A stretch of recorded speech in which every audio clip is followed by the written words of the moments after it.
Romeo के नाम संत पौलुस का पत्र अध्याय 7। मूसा की संहिता से मुक्ति। भाइयों, क्या आप लोग ये नहीं जानते, मैं विधि जानने वालों से बोल रहा हूँ कि मनुष्य पर विधि का अधिकार तभी तक है जब तक वह जीवित है। विवाहित स्त्री तब तक विधि द्वारा अपने पति से बंधी रहती है जब तक वह जीवित रहता है।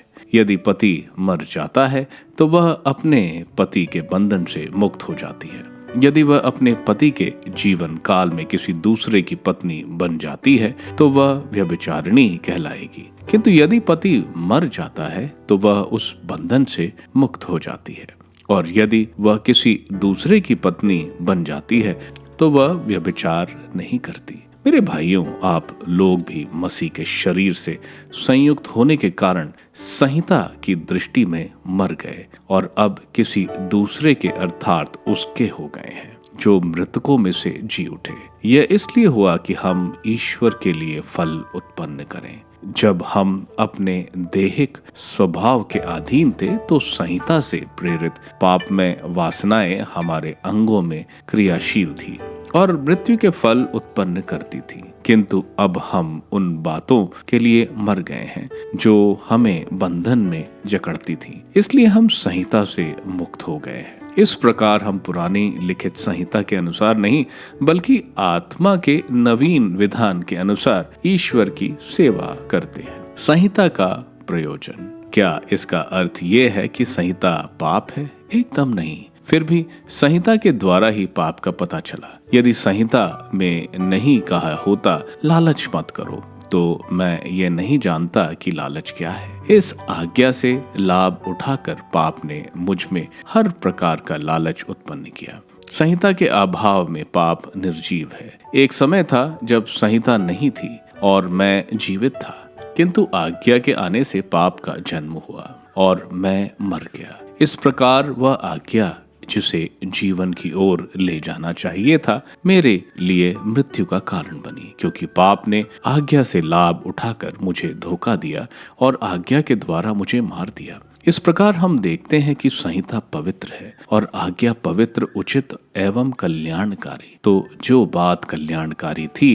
क्या वह मेरे लिए मृत्यु का कारण बनी? एकदम नहीं। किंतु जो बात कल्याणकारी थी, उसी के द्वारा पाप मेरे लिए मृत्यु का कारण बना। इस प्रकार पाप का वास्तविक स्वरूप प्रकट हो गया और वह आज्ञा के माध्यम से बहुत अधिक पापमय प्रमाणित हुआ।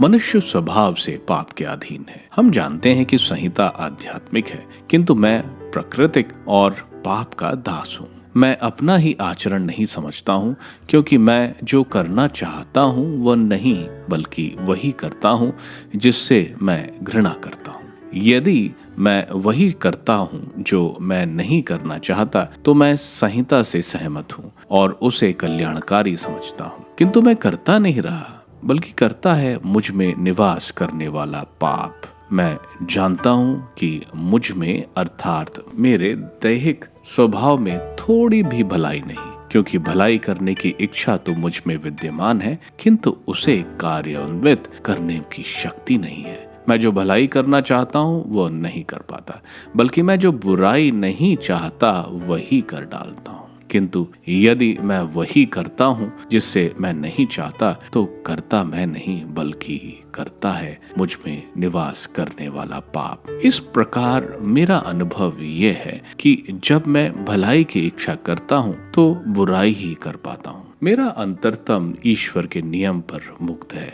किंतु मैं अपने शरीर में एक अन्य नियम का अनुभव करता हूँ जो मेरे आध्यात्मिक स्वभाव से संघर्ष करता है और मुझे पाप के उस नियम के अधीन करता है जो मेरे शरीर में विद्यमान है। इस मृत्यु के अधीन रहने वाले शरीर से मुझे कौन मुक्त करेगा? ईश्वर ही। हमारे प्रभु ईसा मसीह के द्वारा ईश्वर को धन्यवाद। इसलिए मैं अपनी बुद्धि से ईश्वर के नियम का, किंतु अपने शरीर से पाप के नियम का पालन करता हूँ।